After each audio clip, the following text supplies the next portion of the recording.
The most revealing line did not come from Washington. It came from Tehran, and it was not phrased as a threat. It was phrased as a condition.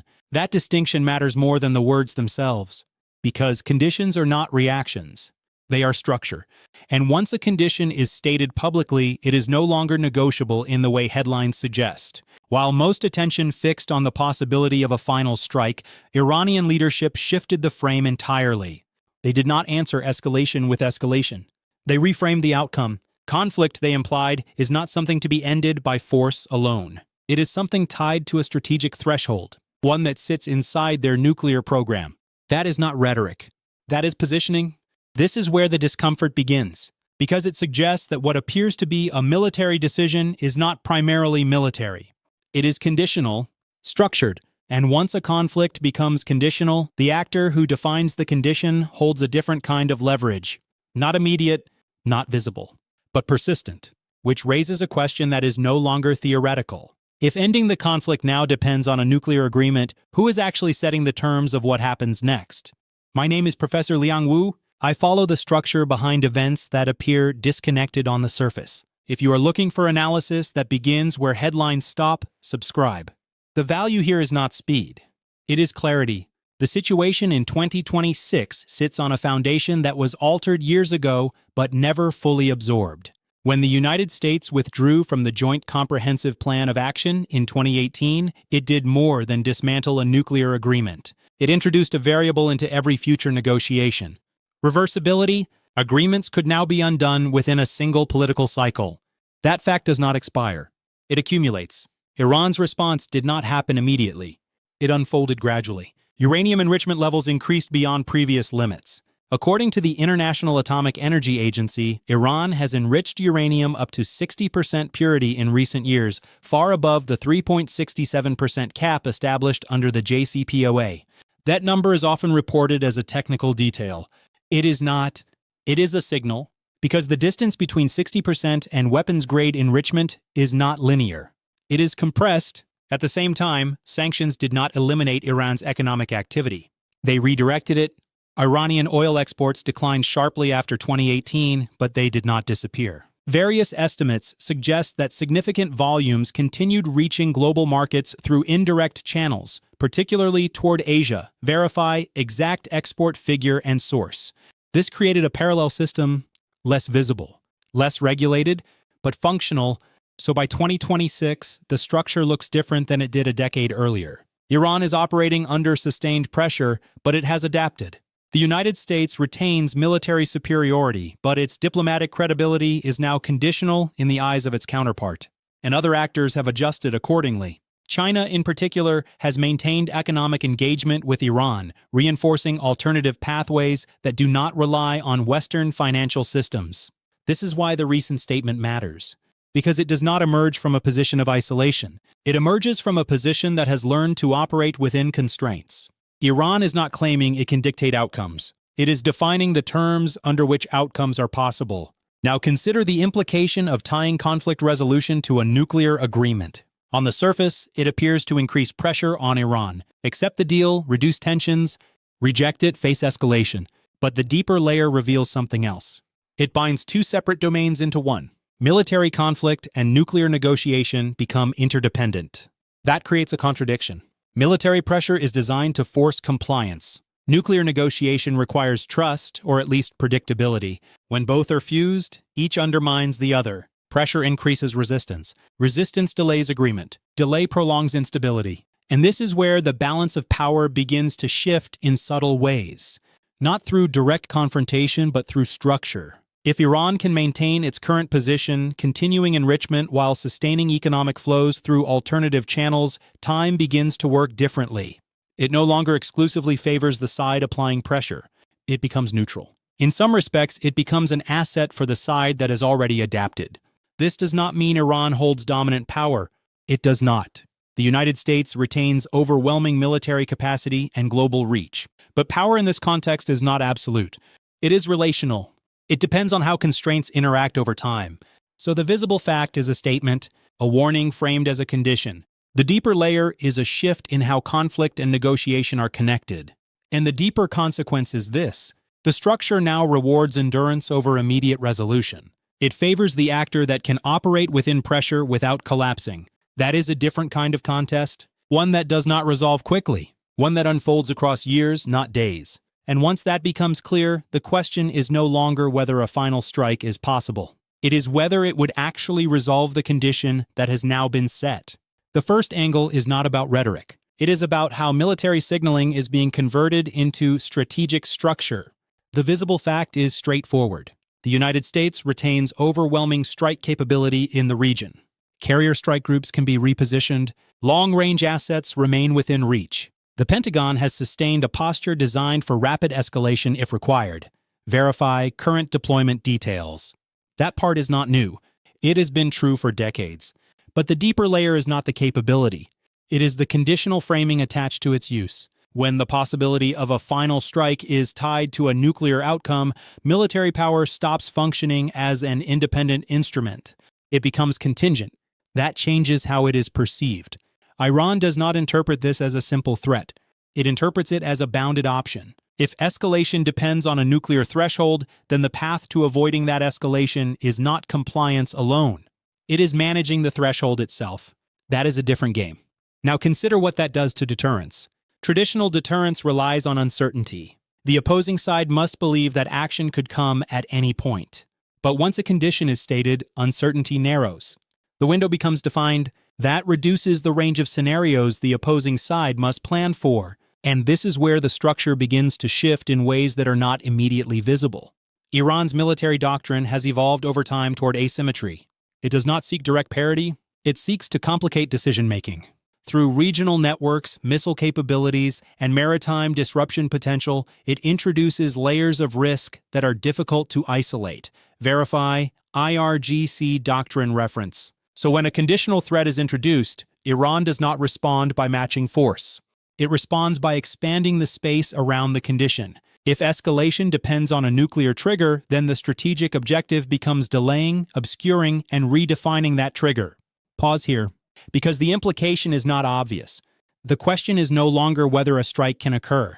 It is whether the conditions under which it would occur can be kept in motion indefinitely. This is where the time dimension becomes critical. According to publicly available reporting, Iran's enrichment capacity has increased significantly over the past several years, with advanced centrifuge deployment expanding its technical capability. Verify IAEA centrifuge data. That does not mean immediate weaponization, but it means the threshold is no longer static. A moving threshold changes everything.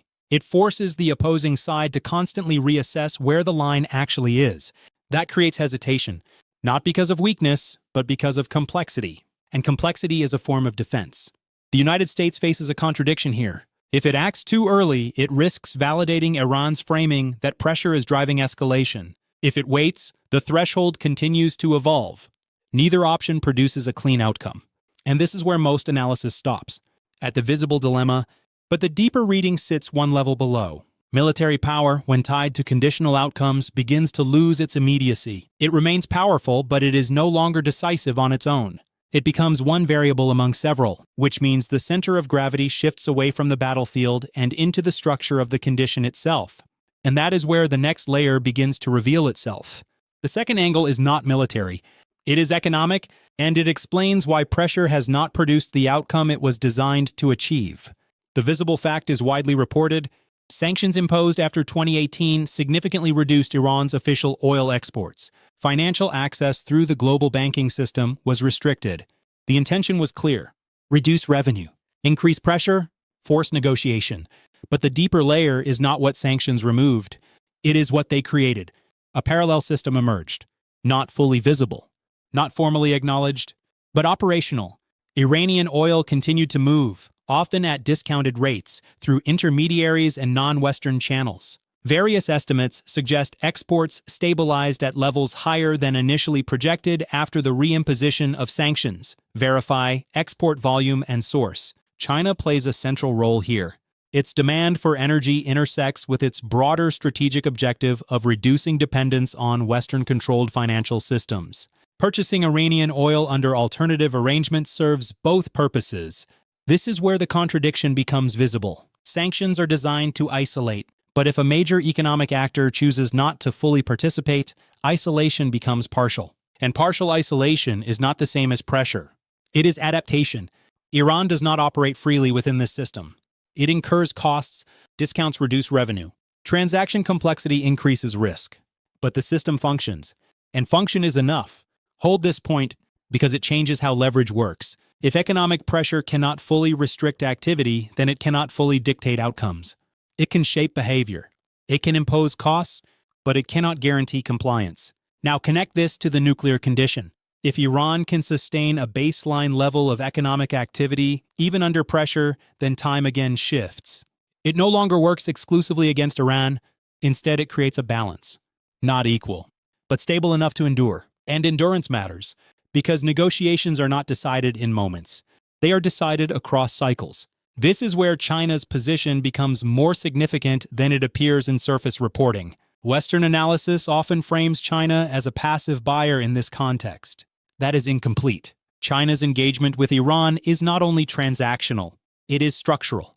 It reinforces alternative pathways for trade, finance, and energy flow. Each transaction that bypasses traditional systems strengthens those pathways incrementally.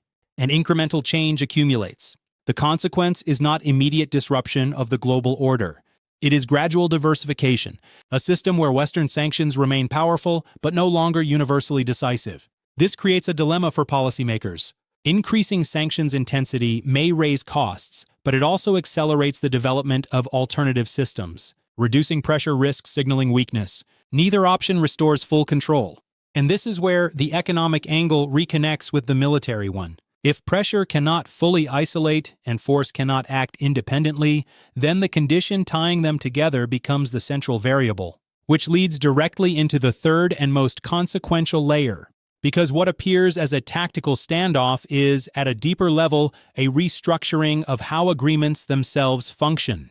The third angle sits beneath both military and economic analysis. It concerns credibility, not as an abstract concept, but as a measurable factor in strategic behavior. The visible fact is historical. The United States withdrew from the JCPOA in 2018. That is not disputed. What is less examined is how that single decision altered every subsequent interaction. Agreements are not evaluated only by their terms. They are evaluated by their durability. If a framework can be reversed within one electoral cycle, its value changes. Iran's response reflects this shift. It does not reject negotiation outright, but it approaches it differently. Commitments are weighed against the probability of reversal. Concessions are calibrated accordingly. This is not ideological. It is structural, and this is where most analysis misses the deeper implication. Trust is not required for negotiation, but predictability is. Without predictability, the incentive to concede diminishes.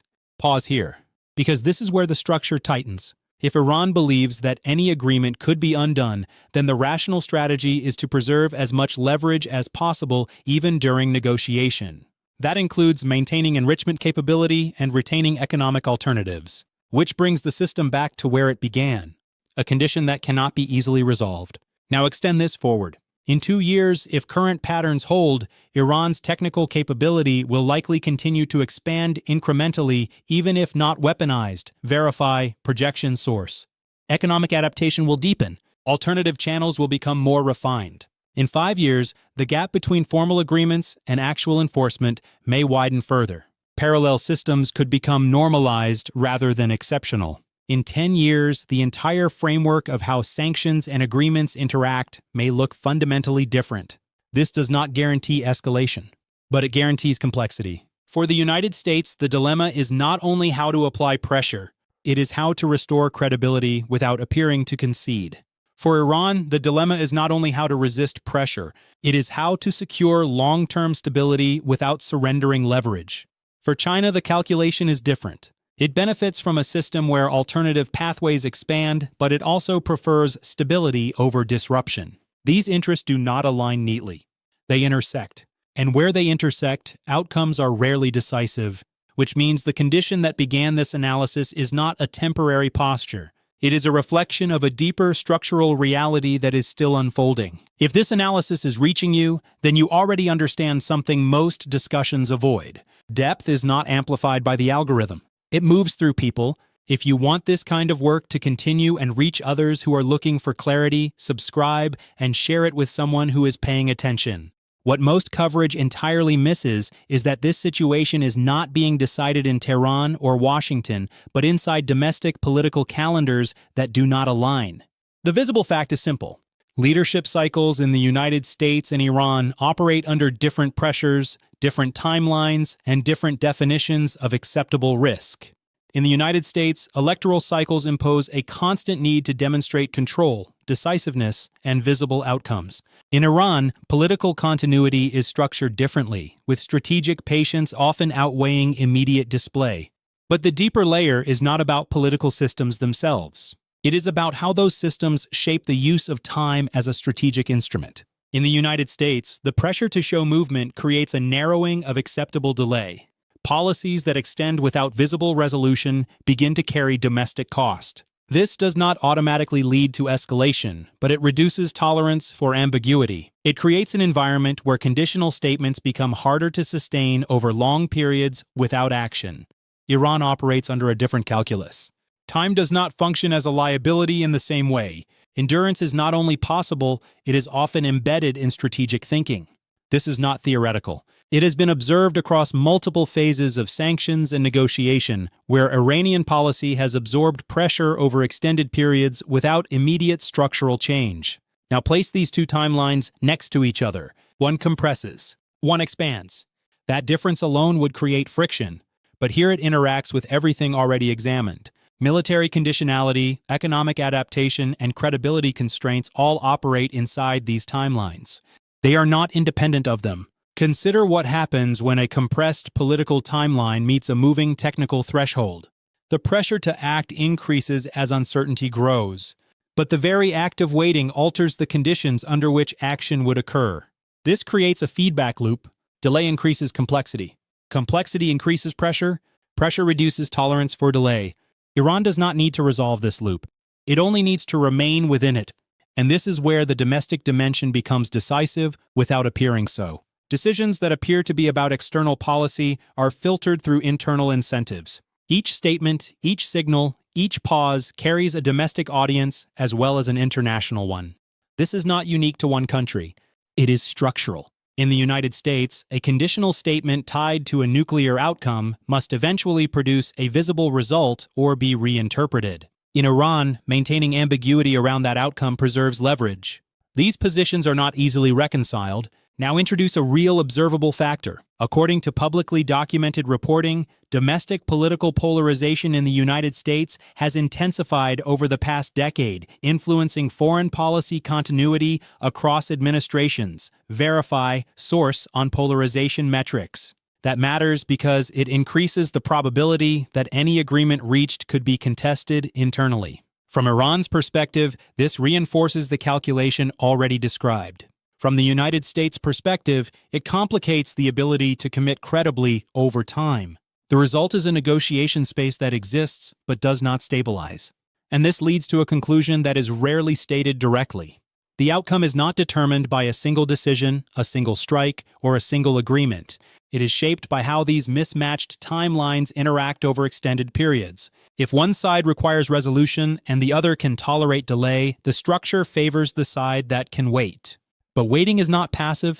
It is an active strategy that must be sustained under pressure. It requires economic adaptation, political cohesion, and control over escalation thresholds.